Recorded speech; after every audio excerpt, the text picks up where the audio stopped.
Untangling English, where, in abstract places. Hello, language enthusiasts. Today, we're going to delve into an intriguing aspect of English grammar, defining relative clauses. We'll specifically focus on using where with abstract places. The word where isn't just for concrete physical locations. So, fasten your seatbelts as we journey into the abstract realm of English language. Let's quickly recap what we know. Normally, we use where to refer to a physical place in relative clauses.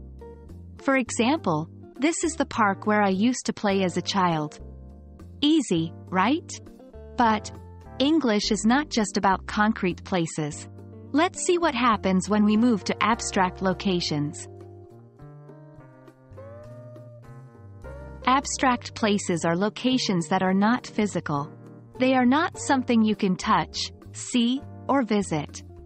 Instead, they exist conceptually or metaphorically.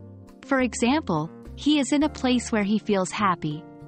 Here, where refers not to a physical location but an emotional state, an abstract place. Next, let's discuss using where with different types of abstract places. 1. Situation or circumstance. We can use where to refer to a situation or condition. For instance, I was in a situation where I had to make a tough choice. 2. Points in time. We can also use where to refer to points in time. Example: there was a time where I didn't know any English. 3. Stages in life or processes.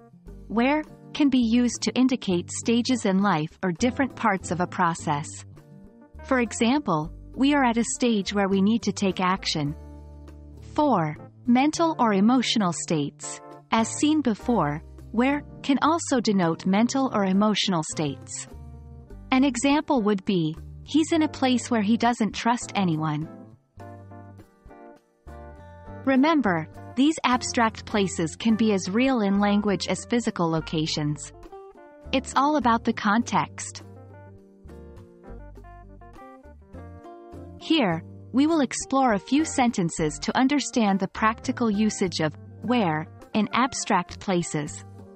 We're in a position where we can't afford any more mistakes. She reached a point where she couldn't take it anymore.